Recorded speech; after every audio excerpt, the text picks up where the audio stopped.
श्री राम।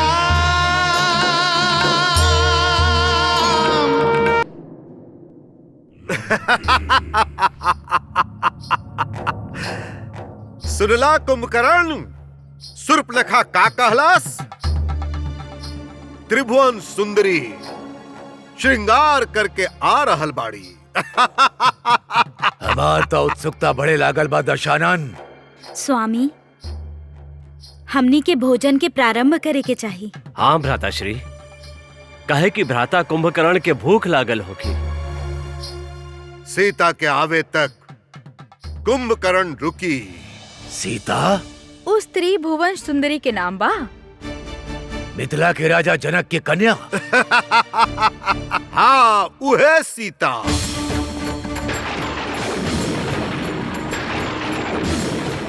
हमनी के परिवार के सदस्य बनी।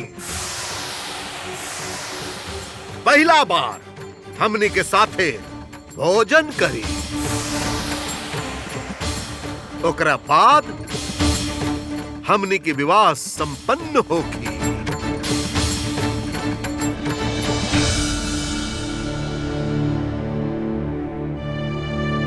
प्रणाम लंकेश। प्रणाम महाराज कुंभकर्ण।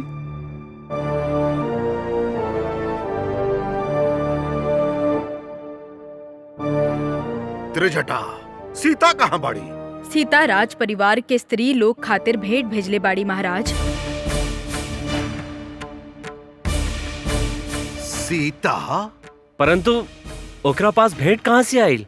दशानन लंकेश कहले रहले कि सीता जौन चाहताड़ी उनका दे दा। यही से हम वो जे मंगलस तू दे देलू। बहुत अच्छा कैलू त्रिजटा।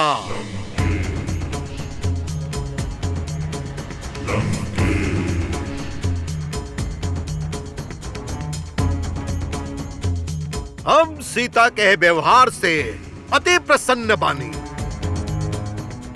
अनुज कुंभकर्ण, सीता अति सुंदर बाड़ी, अति बुद्धिमान।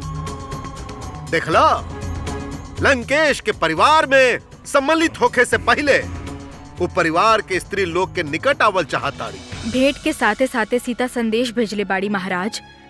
राउर अनुमति होखे तबे हम सुनाइब। अनुमति बा त्रिजटा, अनुमति बा। संदेश सुनावा त्रिजटा।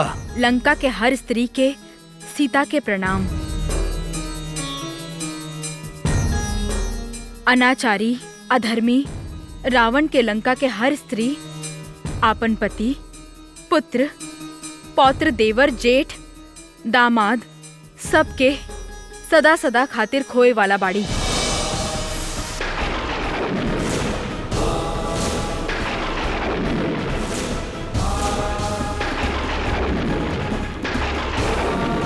काहे कि रघुनंदन के तीखा बाढ़ के रोके के शक्ति ना तो रावण के पास बा और ना मेघनाद के पास। हर स्त्री विधवा होके वाली बाड़ी। यही से हम पहले ही रउआ सबके विधवा के वस्त्र भेज देले बानी।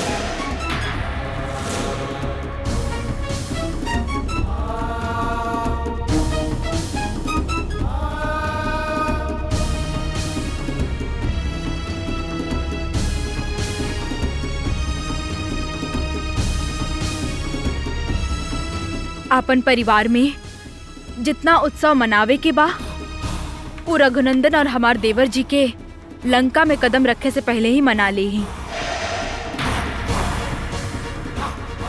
काहे कि उनकर कदम रखते लंका के हर परिवार तिनका की तरह बिखर जाई।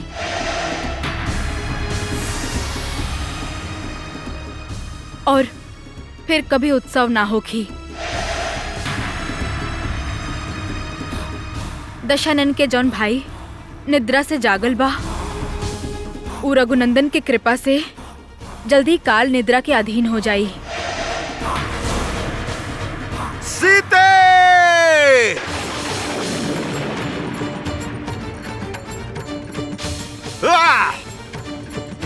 युप! युप! सीता!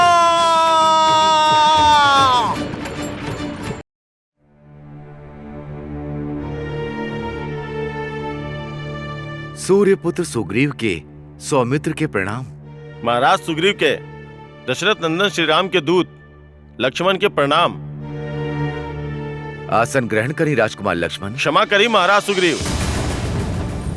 दूत के काम स्वामी के संदेश पहुंचावल हा, शिष्टाचार में पड़ल ना। हम ना यहाँ आसन ग्रहण करे आइल बानी और ना विश्राम करे। हम तो यहाँ महाराज सुग्रीव के स्मरण करावे आइल बानी कि वो अपन वचन भंग कर देले बाड़े। मिथ्यावादी और स्वार्थी सुग्रीव, श्री राम के पराक्रम और प्रताप से राउर सब कार्य पूर्ण भइल बा। राज्य, वैभव और स्त्री सुख पाके रउआ भोग विलास में लिप्त हो गइल बानी। रउआ का समझतानी महाराज सुग्रीव कि हमनी केवल रउआ पे निर्भर बानी। ये मत भुलाई बानर राज कि जौन अमोघ बाण पृथ्वी के सबसे महाबली बाली के मृत्यु के कारण बनल बा, वो अभियो श्री राम के तुरिणी में बा। और जौन मार्ग से बाली परलोक गइल बा, वो मार्ग अभियो खुलल बा।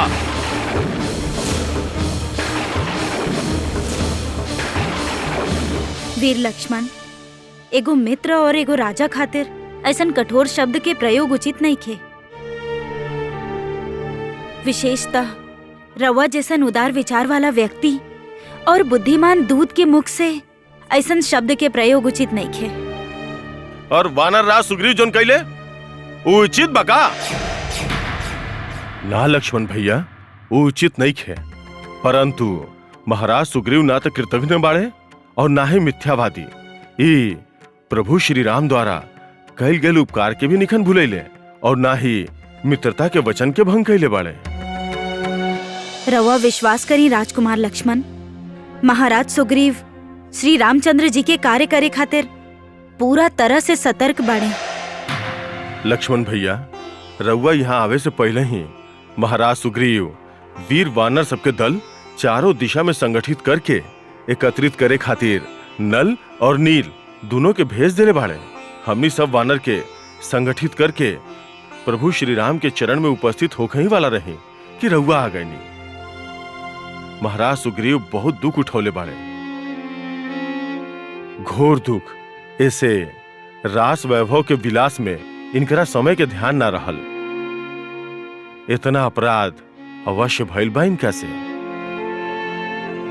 महाराज सुग्रीव, अपन उग्र स्वभाववश यदि हम रउआ से कुछ अनुचित कह देले होखी तो ओकरा खातिर रउआ हमरा के क्षमा करी। ना ना सौमित्र, ऐसन कह के रउआ हमरे के लज्जित मत करी।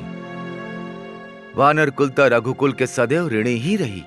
महाराज सुग्रीव, रउआ के प्रभु श्री राम के पास स्वयं जाके ये आश्वासन देवे के होखी, अन्यथा लक्ष्मण भैया के तरह उनकर मन में भी रउआ प्रति कोनो प्रकार के भ्रम उत्पन्न ना हो गइल होखे।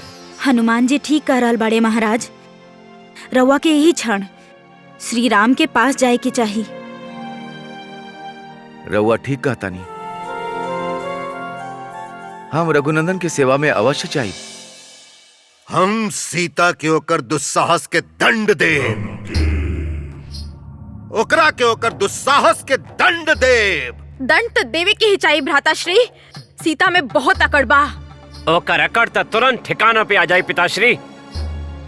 जब हमने राम पे आक्रमण करके ओकरा के विधवा बनाई और विधवा के वस्त्र भेजब, फिर ओकरा बाद विवाह के वस्त्र। ना अक्षय कुमार, कौनो स्त्री खातिर लंका में भय के वातावरण के निर्माण कइल कदापि उचित नहीं खे। स्वामी, उचित यह होखी कि रउआ सीता के सम्मान सहित उनकर पति श्री राम के पास लौटा दी। देखा कुंभकर्ण, तार भाभी और भ्राता कितना डरपोक बालो। क्षमा करी भ्राताश्री, भाभी श्री और विभीषण उचित ही करल बालो। काकाश्री, निद्रा से जागल बाड़े, लेकिन लागता कि इनकर बुद्धि अभी भी निद्रा के अधीन बा। तब भी ऐसन बात बोल रहल बाड़े। स्वप्न खा, हम भ्राताश्री दशानन के हित में ही तो बोल रहल बानी। कुंभकर्ण, ऐसन बात करके तू अपन ज्येष्ठ भ्राता के अपमान कर रहल बड़ा। क्षमा करी भ्राताश्री, अगर हम रउआ के उचित राय ना देनी तो इतिहास हमरा के क्षमा ना करी। राउर बात से हम अनुमान लगा सकता नहीं कि रउआ सीता जी के भगा के लाइल बानी, जौन सर्वथा अनुचित बा। कुंभकर्ण,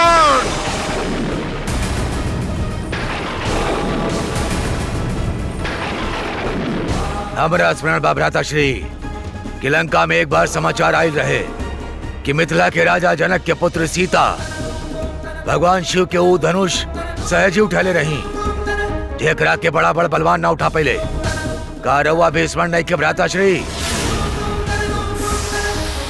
एक अर्थ ये बा कि भगवान शिव के सीता के आशीर्वाद प्राप्त बा। का रउआ भगवान शिव के चुनौती दे भ्राताश्री? कुंभकर्ण, महादेव शिव शंकर के आशीर्वाद लंकेश भी प्राप्त कैले बा। रउआ ही भुला रहल बानी भ्राताश्री कि सियापति राम परमात्मा के ही मनुष्य रूप हमें, और सीता साक्षात परमेश्वरी के अवतार हैं। रउआ उनका से शत्रुता मोल मत ली। हम रउआ से हाथ जोड़ के विनती करतानी कि सीता के राम के पास वापस भेज दी, अन्यथा संपूर्ण राक्षस कुल के विनाश होगी। विनाश तहार बुद्धि के भइल बा कुंभकर्ण। लंका खातिर अच्छा यह होगी कि जा जाके तू सुझ जा। हम अपन खुशी में तहरा के सम्मिलित कैल चाहनी, और तू हमरे खुशी में आग लगावल चाहता रहा। लंकेश के जियते सीता राम के पास ना जाई, वो लंका में ही रही। लंका के स्वामिनी बनी एक दिनू। भ्राताश्री, छोट होके के नाते राव आज्ञा के पालन कैल हमार धर्म बा, और हम अपन धर्म के पालन अवश्य करब। यदि राव राम के साथ युद्ध भइल तो हमरा के जगा देब। रउआ के विजय दिलावे खातिर युद्ध के यज्ञ में हम अपन प्राण की आहुति भी दे देब। लेकिन अभी भी यह कहब कि सीता के लंका में लाके रउआ लंका के साथ साथ संपूर्ण राक्षस कुल के विनाश के कगार पे लाके खड़ा कर दे ले बानी। कुंभकर्ण, प्रणाम। का सोच के तू हमार परिवार की स्त्री सब खातिर श्वेत वस्त्र भेज लू? हमार तिरस्कार करे में बहुत आनंद आवता तहरा। बहुत अहंकार बतहरा अपन पतिव्रत पर। पलक छपकते धर्म के सब सिंह लांग जाई। केहू भी साहस नहीं खे जे लंकेश के रोक सके। हम दशानन हैं। सीते, हमार पराक्रम जान ला। हमार आज्ञा से सूर्य तपेला, चंद्रमा शीतलता देवेला, वायु चलेला, बादल कड़केला, गरजेला और बरसेला। तीनों लोग हमार नाम से कांपेले। देवता, दानव, मानव केहू ऐसा नहीं खे जे लंकेश के सामने अपन शीश ना झुकावत होके। 4 वेद के ज्ञाता हैं हम। 9 ग्रह पर हमारा आधिपत्य बा। यम के पाश हमरा के देखते फूल माला बन के हमार चरण पर गिरेला, और तू हमरा के चुनौती दे रहल बाड़ू। हमरा के ये कर बल पर, ओह बनवासी राम के बल पर। आंख वाला के अनहर बहुत बलशाली समझे ना अपना आप की। भुला गईला अपन मित्र बाली की, भुला गईलो ओकरा की जी तरह के अपन कांख में दबा के 4 समुद्र घूम घूम के संध्या वंदना कैले रहे।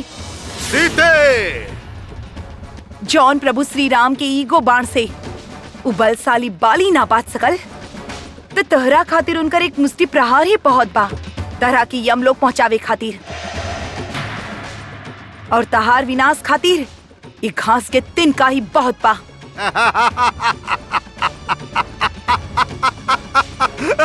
ये घास के तिनका लंकेश की शक्ति से टकराई।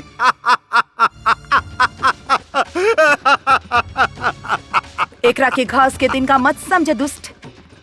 ई प्रभु श्री राम के नाम है, जौन हमार रक्षा करेला। उनकर शक्ति है जौन पूरा सृष्टि के जला के भस्म कर सकेला।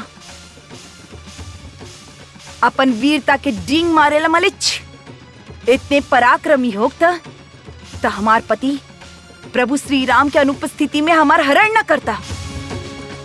वो भेष बदल के अधर्मी पराई स्त्री के बलपूर्वक हथियार लेहल राक्षस धर्म हस्तीते। और एगो बात ध्यान राख, हम पुरुषन में पुरुष हैं। हमार 10 गो सिर, हमार 10 विद्या, 10 आयुध, 10 गोत्र और 10 कला के प्रतीक है। इस सब कला आग्नेय है। धुम्राची कला से धुआं, उष्मा कला से तपन, ज्वालंगी कला से आग के लपट निकले लागेला। देखबू, देखा।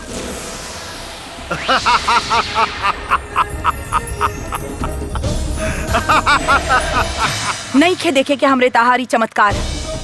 हमरा ऊपर तहार कौनो विद्या के प्रभाव नहीं खे पड़ल। तहार 10 सिर काम, क्रोध, मद, मोह, लोभ, ईर्षा, आडंबर, महत्वाकांक्षा, मत्सर और अहंकार के प्रतीक है। सीते बार बार अपन ये 10 सिर के बखान कर रहल बड़ा मूर्ख। हमार पति प्रभु श्री राम के विराट रूप देखबा तो अपन सब विद्या भुला जाइबा। परंतु तू पापी हवा, दुष्ट हवा। तू हमार प्रभु के विराट रूप देखे योग्य है ही नहीं खा। हम जानीला उनकर महिमा। तीनों लोग के बात करता तू। हमार प्रभु पूरा सृष्टि के स्वामी हवे। उहे पालन करेले, रक्षा करेले और उहे संहार करेले।